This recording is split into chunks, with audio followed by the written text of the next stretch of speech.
Okay, hi everybody. I have a new book for you today. This is my third, and I think it'll be my final installment on the climate alarm, climate change question, because we've basically figured them out now, and we've figured out what they're doing and what their end goal is, and it's pretty shocking. What you're about to hear is in the realm of science fiction, but I'm telling you, and I have proven in my book and demonstrated, and you fellows have been watching me, and you've been watching what I've been presenting. This is as real as it gets.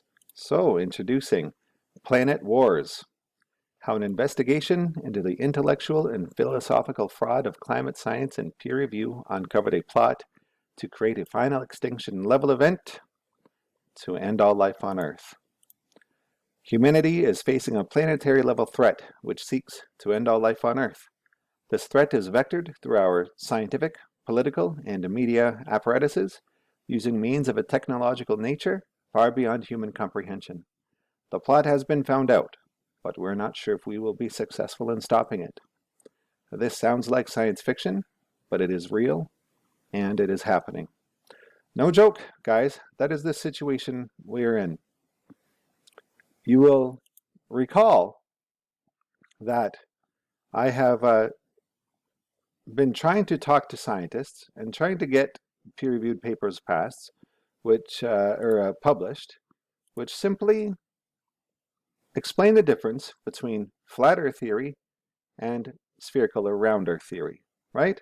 Because flat Earth theory is in fact the basis of climate alarmism, and in my book, in fact, of the field of climate science, from which then climate alarmism is pretty much their only and direct result, which they want us to care about.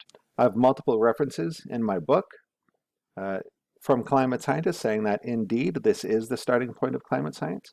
And so what I've done is I've went to numerous journals in physics, not just climate science, but also physics and astronomy, and I've asked them to vet or review the difference between a spherical Earth, where sunshine falls on only one hemisphere at a time, and when you do that, sunshine is nice and hot and can create the weather, versus the traditional standard pedagogical approach of a flat Earth with cold sunshine.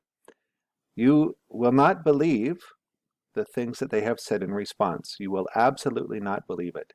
So the question becomes, if they will not face this, and they defend it, and they defend flat Earth theory, and they defend the vilification of CO2, what is the end goal? That's the point. What is the end goal? Where does this lead?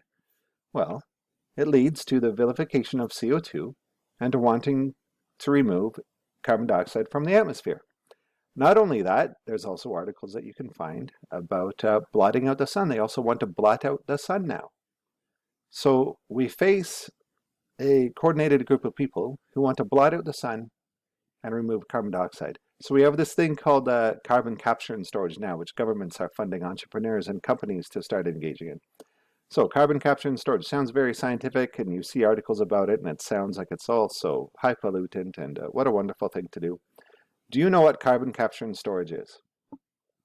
Well, first of all, it's a euphemism for burying life under the ground, because life is made of carbon. Obviously, we're carbon-based life forms. So it's all a euphemism for killing life and burying it under the ground. But specifically what it is, it's burying air under the ground. Okay? That's what we're doing.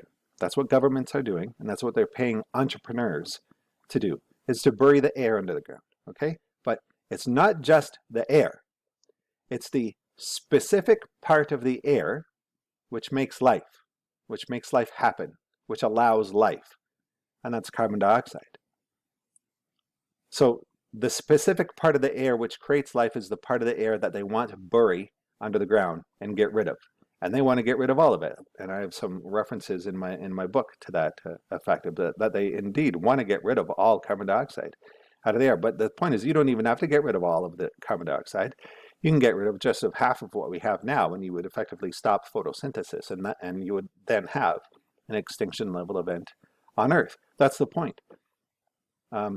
Getting rid of all the carbon dioxide in the atmosphere and blotting out the sun, that's going to create an extinction level event for all life. That will be the end of life on Earth. And it's obvious that that's what their policies are going to do. And it's even more worrisome that those policies are based on flat earth theory.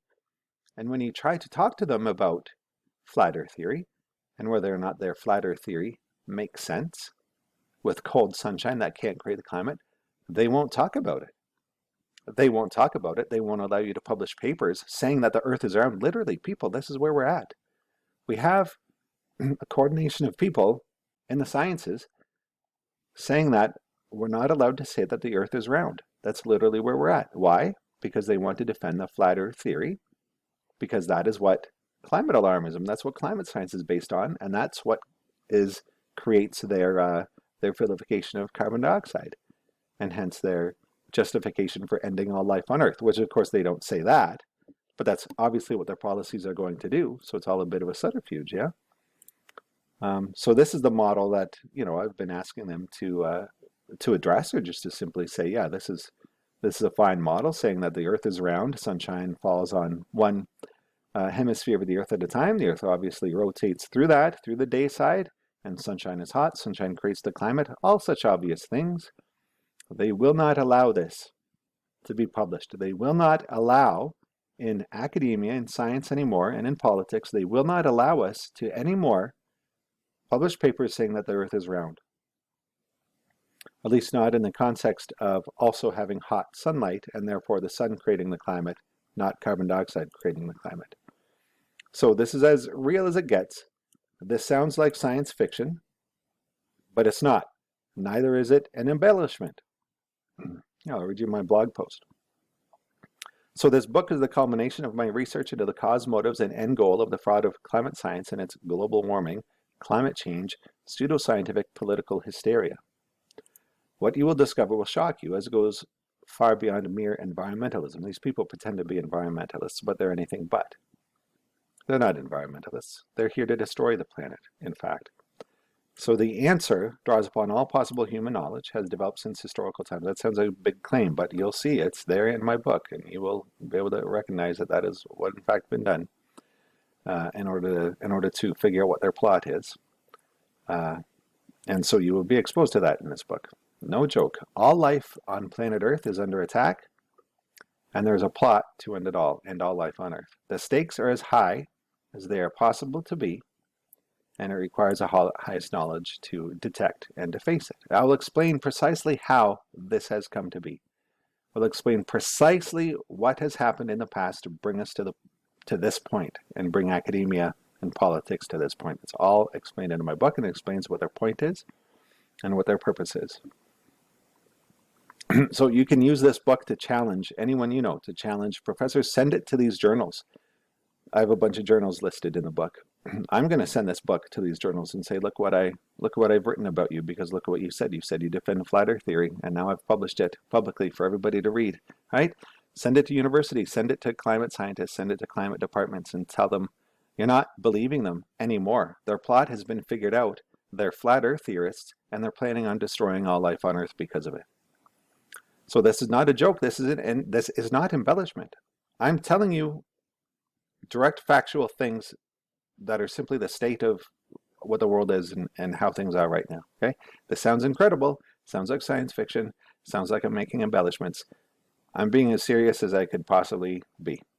Okay, I know it sounds incredible. Take a look around you. Look around. I mean, there's people who look around and see the problems, and then there's morons who think that this is the most wonderful state that we've ever been. So if you're the type of person that recognizes the problems, right, this book explains how those problems have come to be, why they exist in the first place, where those problems are going to lead, which is the destruction of life on Earth.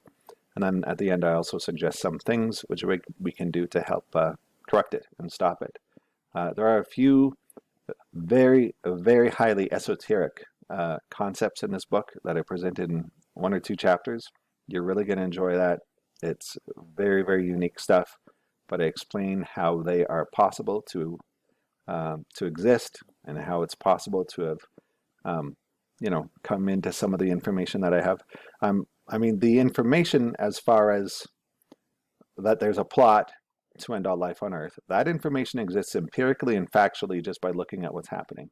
Now, as far as who's doing it and why, that gets into a bit of esoteric stuff, I've spent years and years and years verifying it, justifying it, seeing if the explanations make sense or not. So take it as you will, but it seems pretty real to me. And it's quite interesting stuff. So please pick up a copy of the book. You have a Kindle option, hardcover, and paperback option now. Amazon is doing hardcovers, which is nice.